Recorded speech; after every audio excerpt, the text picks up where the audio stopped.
Bonsoir, bonsoir à vous toutes et bonsoir à vous tous. Et très heureux de vous retrouver pour cette dernière quotidienne consacrée aux Bernais de l'année et surtout à la découverte de celles et ceux qui sont en finale et pour qui vous pouvez apporter vos votes dès maintenant. Vous allez pouvoir voter pour celles et ceux que nous allons découvrir dans cette émission spéciale. C'est la dernière, on va plier le plateau et nous nous retrouverons la semaine prochaine déjà, samedi prochain, le 11 au Zénith de Pau. Il reste des places.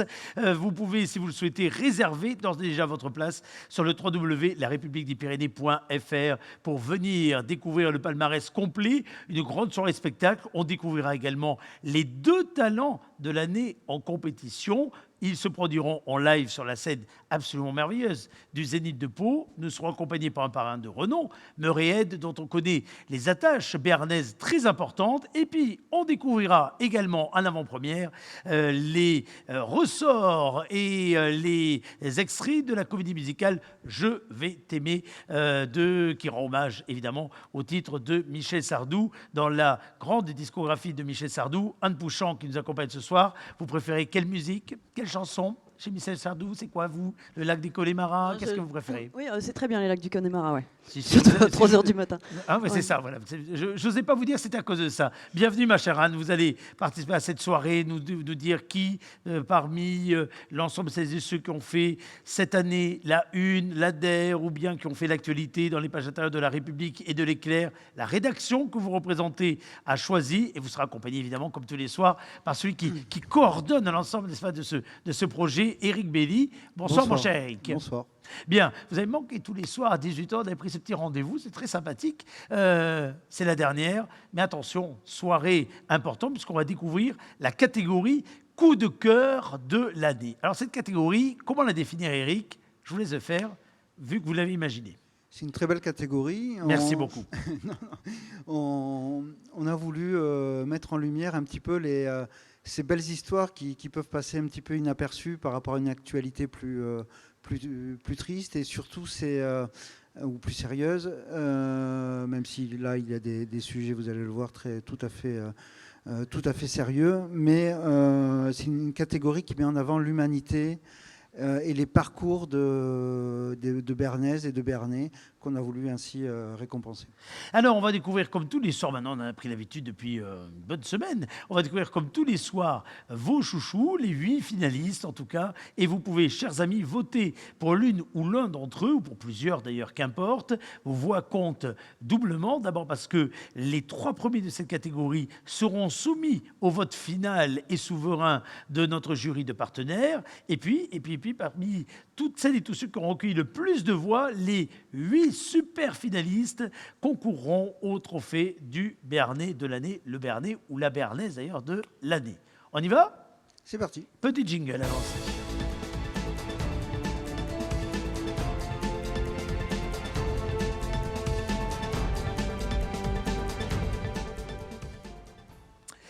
C'est un beau roman, c'est une belle histoire. C'est une maman poule de 123 enfants qui est mise à l'honneur dans cette catégorie en premier. Claire Domingo, rassurons-nous, quand on dit 123 enfants, ce ne sont pas tout à fait les siens. Et pourtant, elle veille bien sur chacun d'entre eux, n'est-ce pas, Anne? Exactement. Elle n'en a que 2 à elle. Alors, on va expliquer tout de suite. Claire Domingo, elle est la responsable de l'école de rugby du club de l'US Morlas. Et son nom, évidemment, n'est pas inconnu par ici, puisqu'il s'agit de l'épouse de l'entraîneur des avants de la section paloise, Thomas Domingo. Et donc, Claire Domingo, quand les époux et leurs enfants sont arrivés en Béarn, très vite s'est impliquée dans le club de Morlas où ses enfants allaient apprendre le rugby dans les pas de leur père. Elle s'est impliquée d'abord en filant un petit coup de main, d'autant qu'elle a quand même un brevet fédéral, ce qui fait qu'elle s'est rapidement trouvée à entraîner des catégories de jeunes, les moins de 10 ans, qu'elle entraîne toujours cette saison. Et puis, de fil en aiguille, on lui a demandé si elle voulait pas prendre un petit peu plus de responsabilité. Et donc, aujourd'hui, c'est elle qui chapeaute l'école de rugby. C'est elle qui fait le lien, parce que c'est quelqu'un qui a une très belle personnalité, qui a le contact très facile, que ce soit avec les enfants, avec les adultes. Et alors, ce que me disait le président du club, pas plus tard que ces derniers jours, c'est que elle a vraiment apporté beaucoup à ce club de l'US Morlas Rugby, puisqu'elle a réussi à fédérer, elle a réussi à renforcer l'école de rugby, non seulement au niveau de ses effectifs des enfants, mais également des éducateurs. Voilà. Donc un gros travail, c'est une grosse bûcheuse. Voilà. Et ça permet de souligner au travers elle, d'ailleurs, l'implication de celles et ceux qui, dans le monde associatif, sportif, mais pas que, mais sportif en particulier, continuent à faire vivre les clubs. Parce que sans eux, impossible que ça tienne. Et pendant la pandémie, ça a été compliqué. Après la pandémie, ça a été encore plus compliqué, il faut bien le dire. Donc bravo à...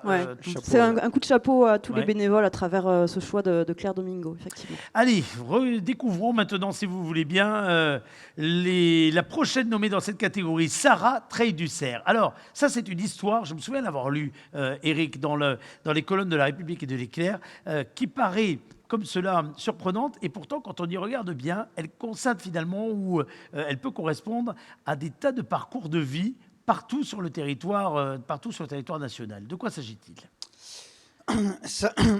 Excusez-moi. Sarah est née sous Ixapo en 1987 et elle a décidé de partager sa recherche, sa quête de ses origines sur les réseaux sociaux. Et son appel a suscité une vague d'émotions considérables, notamment sur Facebook. Elle a été adoptée à l'âge de 3 mois et élevée à Mirepex par, je crois que c'est Louise et Michel à Mirepex. J'espère que j'écorche pas leur prénom. Elle n'a jamais manqué de rien. Elle se dit très heureuse dans sa vie, mais elle souhaite avoir des réponses à des questions qui la taraudent, notamment sur ses origines. Elle veut savoir aussi si elle a des frères et des sœurs.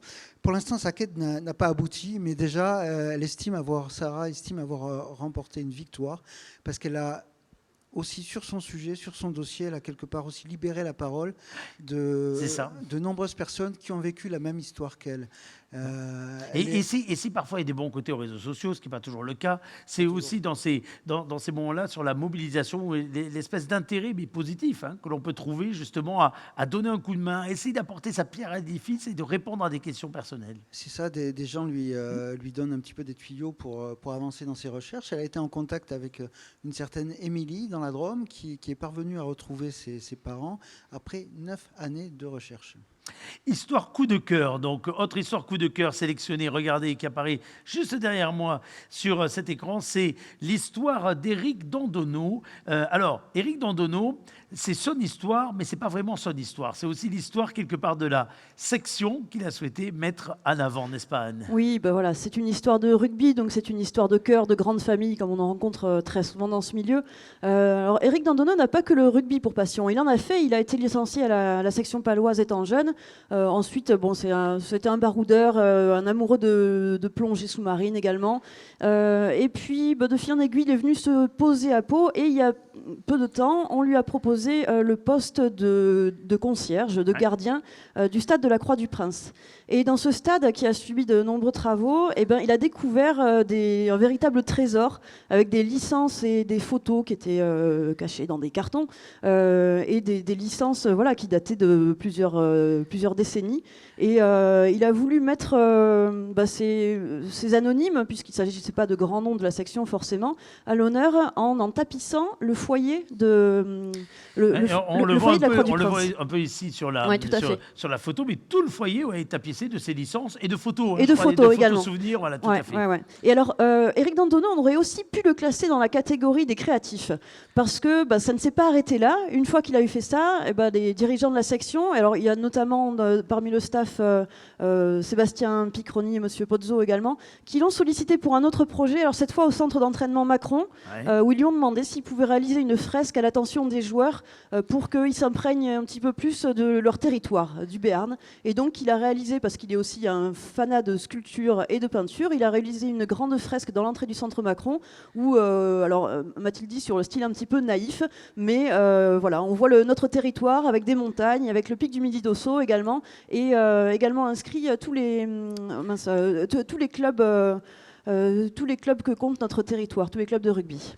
Voilà pour le portrait d'Éric Dandonneau. Regardons le prochain portrait que nous allons faire. Ah, c'est une belle histoire. C'est l'histoire de Joseph et de Marguerite. 65 ans après, ils renouvellent leurs vœux de mariage. Alors ça, je vous connais. Ça vous c'est fait pour rêver, vous, hein, ça vous fait rêver. Moi, les vœux de mariage, oui, 65 ans après, ça va être compliqué. Bon, déjà 65 jours, allez-y.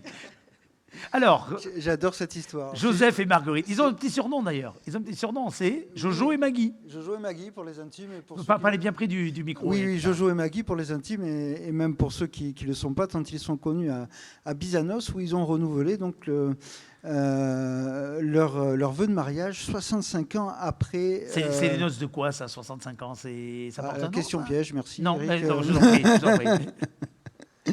Vous n'êtes pas arrivé jusque-là? Oh ben, je suis déçu. Alors, qu'est-ce qu'ils ont fait pour renouveler?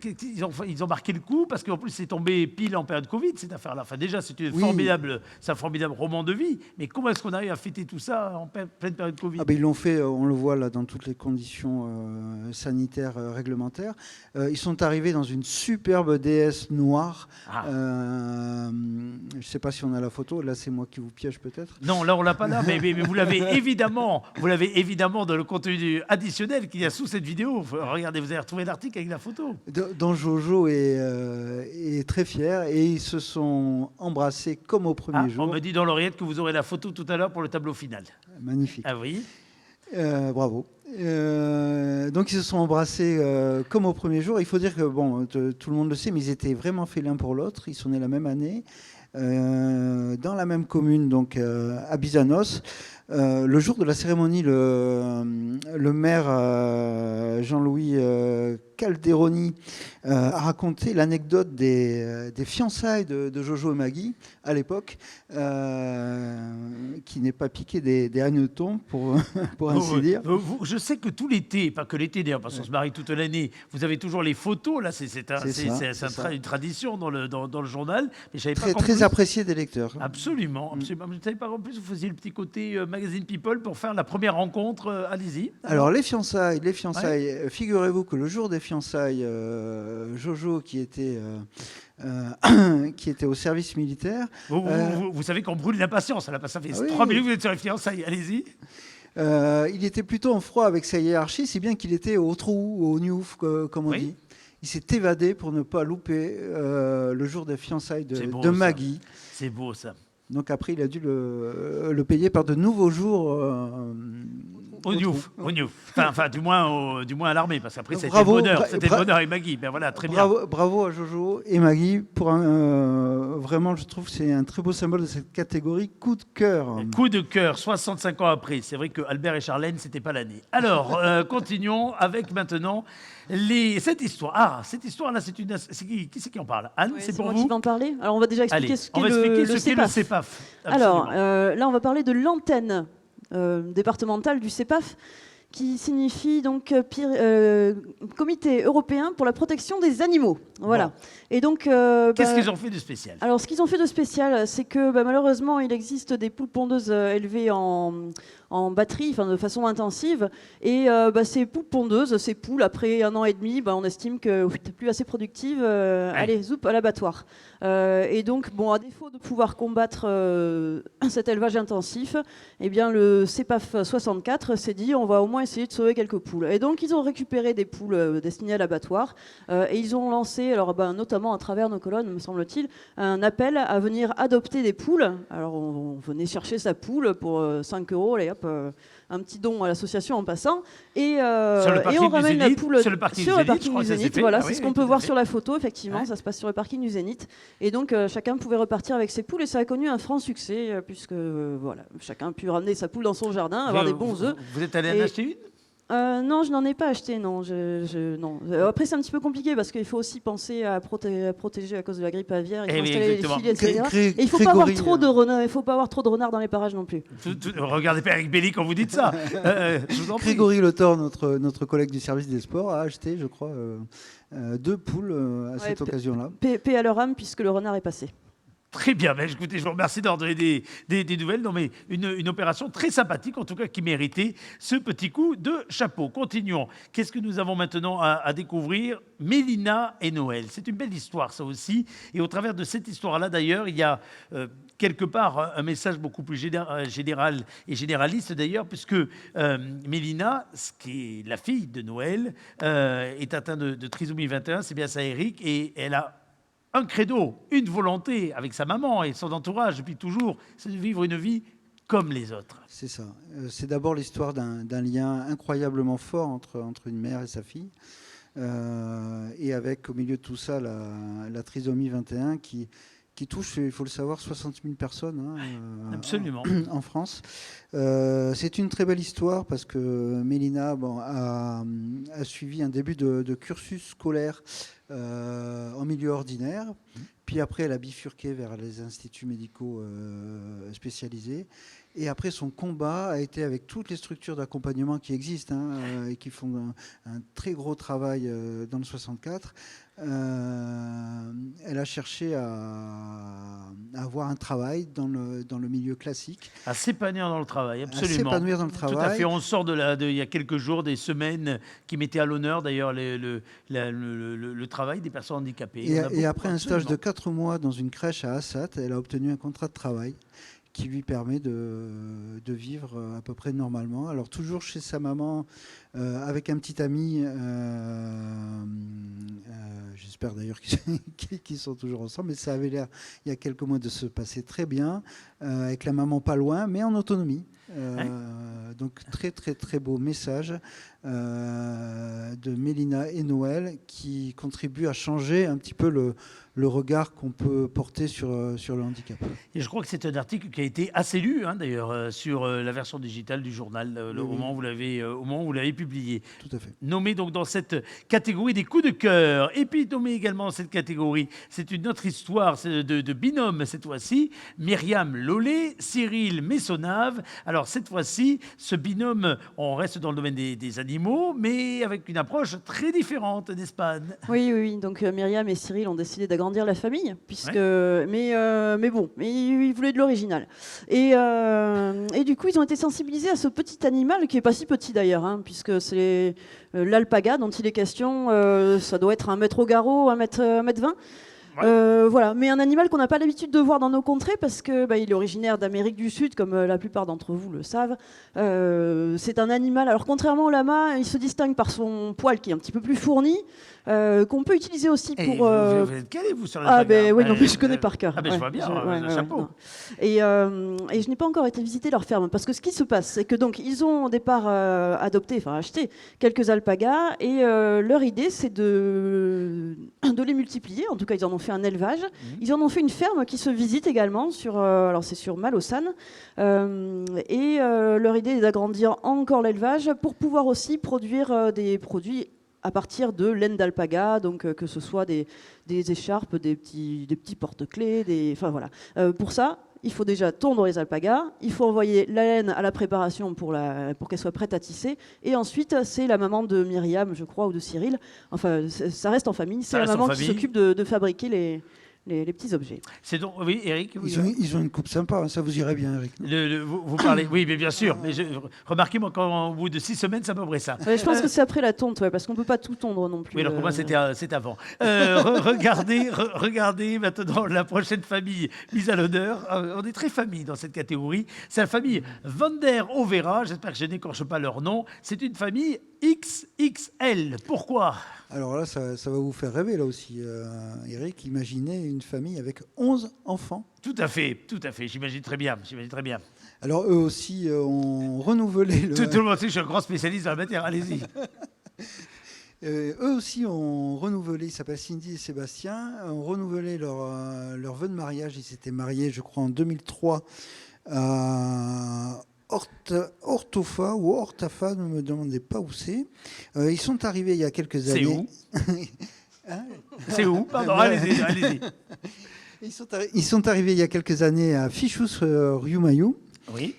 Et donc, ont renouvelé leur vœu de mariage cet été lors d'une cérémonie très, très, très impressionnante où il y avait les 11 enfants, mais aussi dans le cortège, je crois, des lamas, des reines, et le tout devant les caméras de TF1, puisqu'ils participaient à une émission dédiée aux familles XXL et qui s'intéressait au quotidien de ces familles à rallonge. Ah, vous avez combien d'enfants, vous dire 2. 2. Je les embrasse, d'ailleurs. Vous avez raison. 2 aussi. 2 aussi. Vous imaginez avec 11 la tribu, la vie ? C'est énorme, ça. Ils se débrouillent. Oui, non, mais chapeau, coup de chapeau. En tout cas, pour eux, il y a à la fois évidemment le parcours de vie, là, mais il y a aussi cette année, donc tout particulièrement, le fait qu'ils aient eu ce petit portrait dans cette émission. Oui, et cet éclairage médiatique voilà. Qui a bénéficié à toute la commune. Tout à fait. Rappelez-moi le nom de la commune. Fichus Ryumayu. Et vous connaissez son maire ? Oui, allez-y. Joël Peltadou. Ah ben oui, mais tout à fait. C'est du côté de Limbeil, c'est ça ? Non, mais très bien, Oui. voilà. Félicitations. Regardez, s'il vous plaît, pour la dernière fois, le tableau qui va s'afficher en grand écran maintenant. La DS. Ici. Le tableau grand écran. Et alors, regardez à quel point en régime nous avons travaillé rapidement. Je remercie Clément qui réalisait l'ensemble des infographies, puisque la petite déesse qui a donc servi à Joseph et Marguerite figure bien sur cette photo. Si vous voulez donner vos votes à Joseph et Marguerite, c'est maintenant. La famille Van der Overa, c'est aussi possible. Mélina et Noël, c'est possible. Sarah Trey-Dussert, c'est possible. Elle recherche quelque part l'origine de sa vie familiale et personnelle. Claire Domingo avec sa grande famille de je ne sais plus combien d'enfants au club. Éric Dandonneau avec la famille du sport. Le CEPAF 64 avec la famille des poules qu'il faut sauvegarder. Et Myriam et Cyril avec cette famille d'Alpaga. Ils sont 8. Et voilà, c'est donc une catégorie très familiale. C'est bien, nous sommes au moment des fêtes, c'est parfait. C'est une catégorie très familiale pour terminer cette sélection. Donc attention, à partir de ce soir, c'est le dernier jour, dernière ligne droite, Eric, pour voter et apporter vos votes. Car si la finale a lieu la semaine prochaine, samedi au Zénith, c'est demain, ou du moins à la fin du week-end, que nous allons clôturer les votes. C'est bien ça ? Tout à fait. Donc c'est maintenant, vous votez sur le www.larepubliquedupyrénées.fr et encore une fois, vos votes servent non seulement à donner les 3 finalistes de cette catégorie, soumis ensuite au choix du jury, mais surtout à sélectionner les 8 super finalistes dans la catégorie du Béarnais ou de la Béarnaise de l'année, parrainé par la Banque Pouyanne, partenaire incontournable non seulement du monde de l'entreprise et de l'économie de ce territoire, mais très ancré dans la vie de celui-ci, une famille pour cette catégorie dans laquelle on met à l'honneur autant de familles. Quoi de plus logique, me direz-vous ? Qui sera élu Béarnais ou Béarnaise de l'année ? On se donne rendez-vous tous ensemble. Vous avez choisi votre tenue, Anne, pour le Zénith ? Vous, Eric aussi, le costume est prêt ? Oui. Alors rendez-vous, si tout est prêt, c'est formidable, rendez-vous la semaine prochaine, samedi, 20h30, vous mangez avant, vous venez ensuite, passe sanitaire évidemment obligatoire, l'entrée est gratuite, vous réservez vos places sur le www.larepubliquedespyrénées.fr et rendez-vous au Zénith, Meurez-Aide, la troupe On va s'aimer et beaucoup d'autres surprises. Salut, votez bien d'ici là.